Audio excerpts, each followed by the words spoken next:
In this video, I'm going to show you how to send streaks all at once on Snapchat. So first, let's go to Snapchat. And then let's take a snap.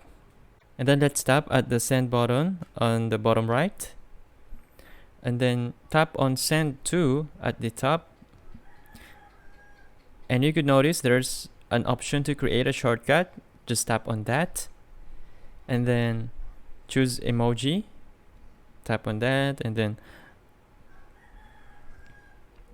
then after choosing your emoji, select the context that you want to include in this shortcut, and then tap on create shortcut. And now every time that you create a snap, you could just tap on that emoji and then select all, and then just tap send, and there you go. That is how you send streaks all at once on Snapchat. If this video helped you out, please consider leaving a like and let me know in the comments if you have any questions. Have a good day.